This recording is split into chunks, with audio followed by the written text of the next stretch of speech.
objets de lecture et je suis, comme d'hab en fait, très en retard sur les objets de lecture. C'est-à-dire que cette vidéo sort début 2019 si je ne dis pas de conneries, parce que je suis un peu perdue dans mes vidéos comme d'hab.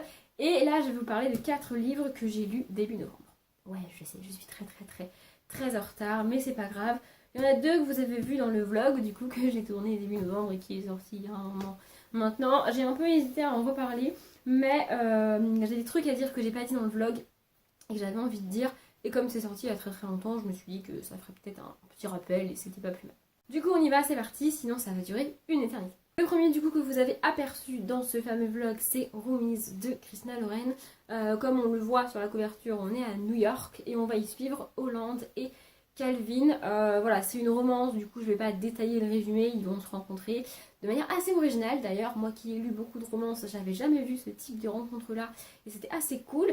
Et voilà, ils vont se rencontrer, c'est une romance, après on n'a pas besoin de détails, c'est comme un thriller, il y a quelqu'un qui se fait tuer au début et on enquête.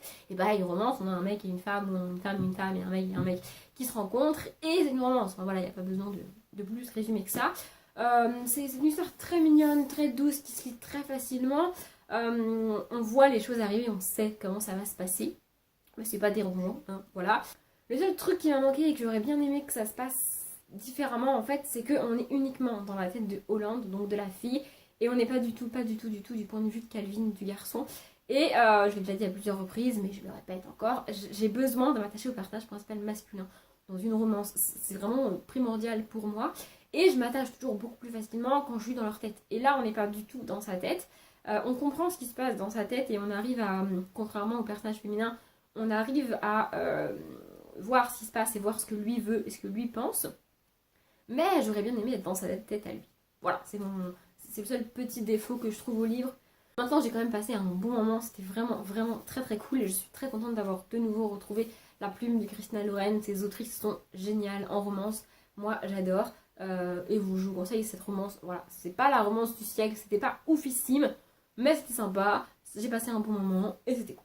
On va d'ailleurs passer à des lectures un peu moins sympas et un peu moins cool pour moi en tout cas. Donc le premier des deux, c'est La Princesse des Glaces de Camilla Läckberg. Ça a été un échec total pour moi, je vous le dis direct, je l'ai abandonné à la page 239 je crois. Il en fait 500.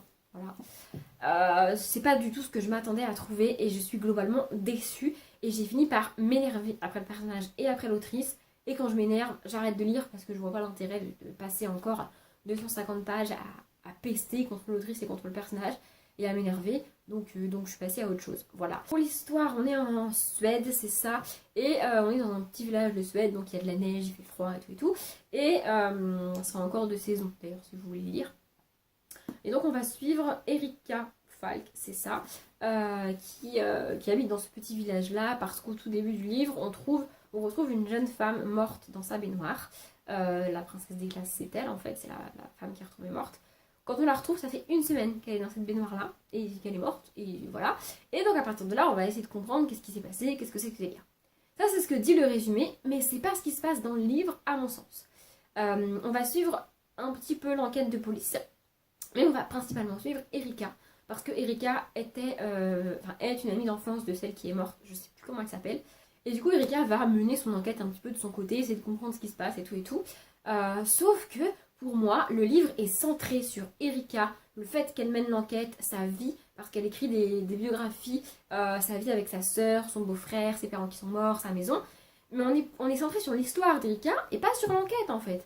Et donc l'enquête est une partie de la vie d'Erika et donc est une petite partie du livre, mais c'est pas le sujet central du livre. Et du coup, c'est pas ce que je voulais lire quoi. Moi j'ai lu du Camilla Läckberg pour avoir une enquête, pour avoir un thriller, pour avoir un truc policier, et c'est pas ce que j'ai eu. Je me retrouve avec un contemporain, avec en fond une vague enquête et un vague thriller, mais pour moi c'est pas suffisant, hein, voilà. Et en plus, ce qui m'a mise hors de moi et ce qui m'a énervé à un point que vous n'imaginez même pas, c'est que à plusieurs reprises, Erika va faire des découvertes et elle va avancer, elle, dans son enquête. C'est-à-dire qu'elle va trouver un article de journal, il me semble, au début, et elle va lire cet article, et dans sa tête à elle, ça va s'associer à d'autres trucs, et donc ça va lui permettre d'élaborer des théories et d'avancer dans l'enquête. Sauf que nous, on n'a pas le détail de l'article, on n'a pas ce à quoi elle le lit, on n'a pas son avancée dans l'enquête, on n'a pas ce qui se passe dans sa tête par rapport à l'enquête, et au bout d'un moment, ça va saouler, quoi. là, enfin, plusieurs fois, elle fait des découvertes comme ça, que nous, on n'a pas le détail, on n'a pas le droit de savoir ce qu'elle découvre et on n'a pas le droit de savoir c'est quoi ce délire.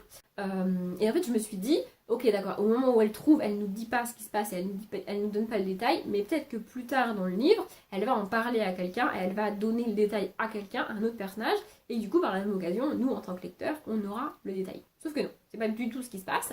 Donc, au bout de 2, 3, 4 découvertes comme ça, sans que moi j'ai le détail et sans que moi je puisse avancer dans l'enquête, ça va clairement, mais clairement gaver.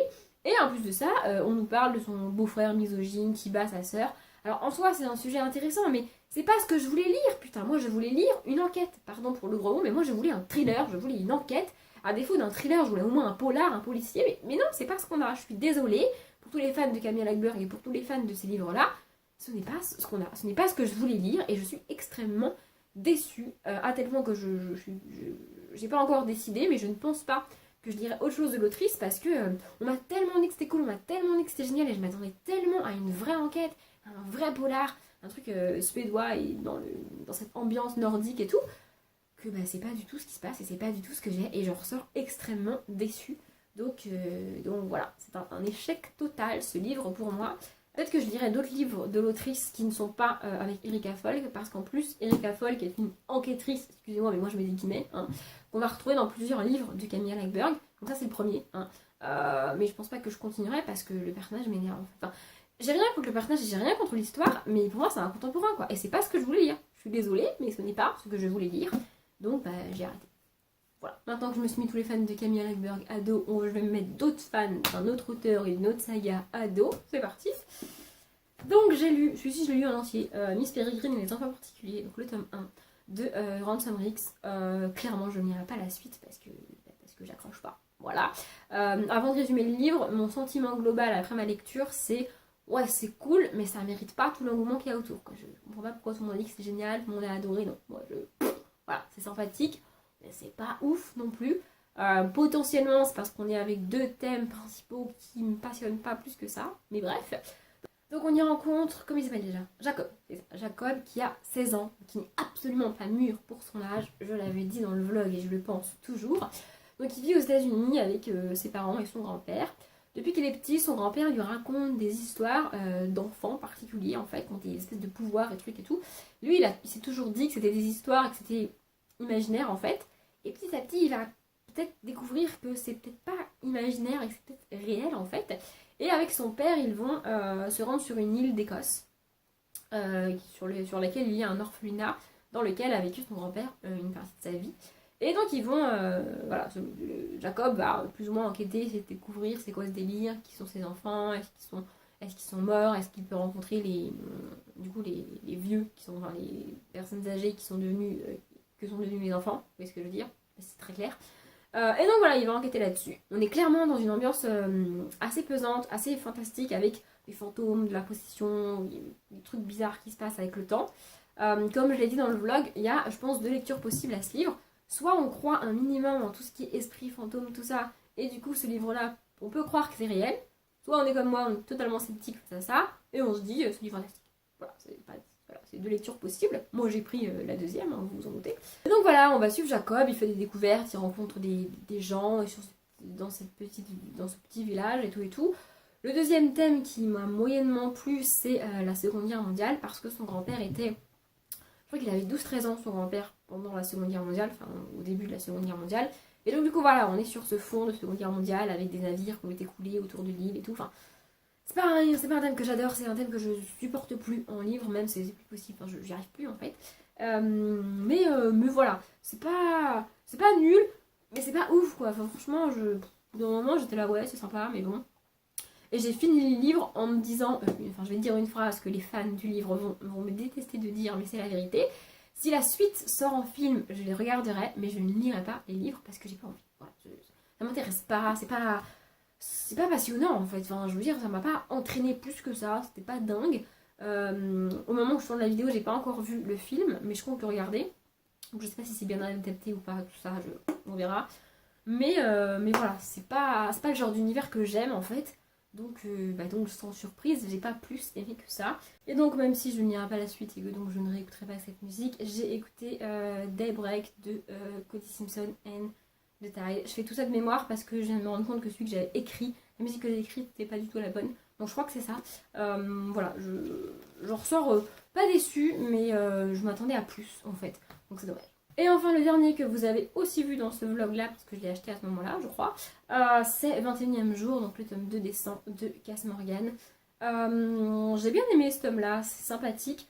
Maintenant pour tous ceux qui ont vu la série, lire les livres après sert pas à grand chose parce que c'est beaucoup plus lent dans les livres. Et par exemple quand j'ai lu le tome 1 il y a très très longtemps maintenant, je m'attendais à ce que le tome 1 corresponde à tout ce qui se passe dans la saison 1. Et c'est pas le cas. Dans la saison 1 il se passe plus de choses que dans le tome 1. Donc une fois qu'on a vu les saisons des 100, qu'on a vu la saison 1, 2, 3, moi je crois que j'en suis à la 4e ou à la 5e, je sais plus. Je suis beaucoup plus loin dans l'histoire que dans les livres. Et je crois d'ailleurs que la série va du coup plus loin que la saga globale des 100 écrite par Cass Morgan. Donc voilà, si on a vu la série avant, on peut être un peu déçu par les livres. Maintenant, la grosse différence qu'il y a, c'est les choix par rapport aux personnages.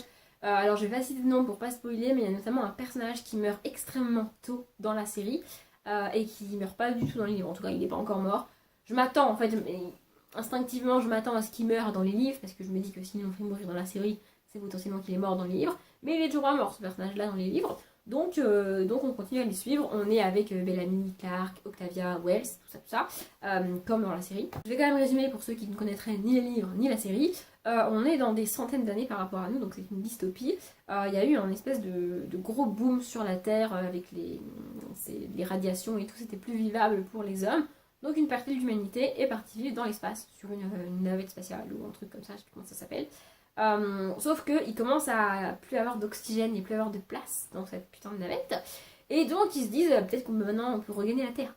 Et donc ils envoient une navette, enfin un truc, genre un bus mais en mode espace, tu vois, avec rempli de 100 personnes qui sont des criminels pour la navette spatiale, hein, sur Terre, pour voir si on peut vivre sur Terre. En gros c'est le test.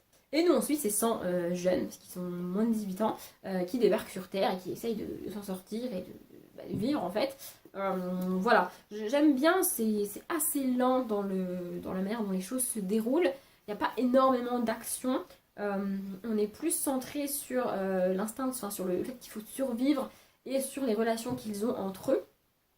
Mais c'est assez cool, j'aime bien, voilà. Ça se lit assez bien, c'est pas ouf, hein, voilà, clairement c'est pas la saga du siècle, mais moi qui lis très très très peu de science-fiction, ça s'en rapproche quand même pas mal parce qu'on est en partie sur la navette, c'est-à-dire qu'on voit en partie ceux qui sont restés là-haut dans l'espace, comment ils vivent et comment ça se passe pour eux, et on a aussi des flashbacks de quand les 100 étaient encore dans la navette, comment ça se passait, donc on est en partie dans l'espace, donc c'est en partie de la science-fiction selon moi. Et on est un peu au max de ce que je peux lire niveau science-fiction. Donc moi qui en lis très très rarement, je trouve ça cool en fait. J'ai le tome 3 dans ma palle que j'avais acheté avant du coup, que je vais essayer de lire dans pas trop longtemps, mais pas tout de suite non plus. Hein, voilà. Voilà, globalement mon avis sur la saga c'est ça se lit bien, c'est cool, mais c'est pas très approfondi et c'est pas très rythmé au niveau des actions. C'est un petit peu dommage, d'autant plus que en fait la série est beaucoup plus rythmée et beaucoup plus dark en fait. Il y a beaucoup plus d'action, beaucoup plus de morts, beaucoup plus de combats dans la série que dans les livres. Et du coup quand on a vu la série, c'est un peu... Voilà, je pense que déjà à la base, sans avoir vu la série, on peut trouver ça un peu lent et pas franchement hyper ouf. Mais en plus en ayant vu la série, ça rajoute le côté de... la série elle est mieux en fait, vous voyez. Donc voilà, c'est un peu dommage. Maintenant j'ai quand même lu ce tome 2 assez vite. Et j'étais très contente de retrouver cette ambiance-là et ces personnages-là et d'avoir cette autre version parce que j'aime bien en fait le personnage qui est mort au début de la série, dans la série télé, je l'aimais beaucoup et donc là le fait de l'avoir encore vivant et qui agit et qui fait des trucs, c'est vraiment cool. Donc voilà, rien que pour ça en fait, je continuerai à lire la saga. Et j'écoute quoi? J'écoute Swim de Jax Mannequin. Bref, mon nouvelle lecture est terminée. Une nouvelle fois, il est un peu long. Je suis désolée, mais je suis une bavarde inconditionnelle. J'espère que ça vous a plu. Comme d'habitude, souhaitez une bonne journée, un bon après-midi, un bon appétit ou une bonne nuit. Et je vous dis à bientôt.